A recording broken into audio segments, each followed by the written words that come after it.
فقہ جعفری کے مطابق یہ جائز ہے. ٹھیک ہے. پیوند کاری اعضاء کی جائز ہے، لیکن میت کے اعضاء کو کاٹنا دیت اس پر لازم آ جاتی ہے. یعنی اگر اس کے اعضاء کو نکالا جا رہا ہے تو دیت دینی ہوگی اس کا. یہ تمام مفتیان یہاں بیٹھے ہیں، مفصل انہوں نے روشنی ڈالی اور میں نے استفادہ کیا اس چیز سے. اچھا، اگر اس کے اندر ایک امپورٹنٹ چیز میں آپ کو بتا دوں کہ اگر مرنے والا وصیت کر کر چلے جاتا ہے کہ میرے اعضاء ڈونیٹ کر دیے جائیں تو یہاں پر پھر وہ دیت بھی ساقط ہو جائے گی. صحیح. تو اگر کوئی اور فیصلہ کر رہا ہے تو پھر دیت. اہل تشیع کے نزدیک جو ہے اچھا کاروبار بنانا یہ جائز نہیں ہے. یعنی آپ کاروبار بنا لیں، یہ اس کی قطعاً کوئی اجازت. آپ کے پاس 1.5 منٹ ہے. دیکھیے قرآن مجید میں اللہ نے جہاں یہ فرمایا کہ جو انسانی جان کو بچائے گا گویا تمام انسانوں کو بچایا. اس سے پہلے یہ بھی ہے کہ جس نے ایک انسان کو قتل کیا اور 2 وجوہات بتائی ہیں، جان کے بدلے جان یا فساد فی الارض، تو گویا کہ تمام بنی نوع انسان کو قتل کیا. اگر اللہ نہ کرے کہ کسی ایک فرد کو گھر میں کوئی بیماری لاحق ہو گئی ہے تو اس سے یہ جواز پیدا نہیں ہو جاتا کہ ایک آنکھ اس کی ختم ہو گئی تو وہ دوسرے کی ایک اور آنکھ نکال کر اپنے پاس لگا لے.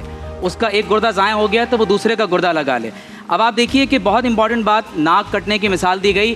چاندی اور سونے کی ناک کسی چیز کی بنی ہوئی ناک ہے جو یہاں لگائی جا رہی ہے.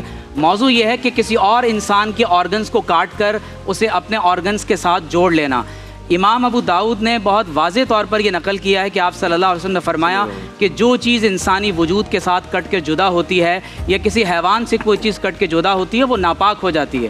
تو یہ کیسے ممکن ہے کہ ایک ناپاک وجود جیسے شریعت میں دفنانے کا حکم ہے اسے کوئی اور اپنے جسم کے ساتھ لگائے پھرے؟ پھر آپ یہ دیکھیے کہ اب تو دور جدید میں یہ چیز اس قدر آگے دانش بھائی بڑھ گئی ہے کہ وہ بچہ جو ماں کے پیٹ میں ہوتا ہے اس کے اندر سے باقاعدہ اسٹیم سیل نکالا جاتا ہے. بچے معذور ہو جاتے ہیں، اس سے ویکسین بنائی جاتی ہے. یہاں تک کہ بعض ممالک میں تو نوزائیدہ بچوں کے قتل کے بعد اس سے پاؤڈر بنا کر اس سے چیزوں کو باقاعدہ فروخت کیا جاتا ہے.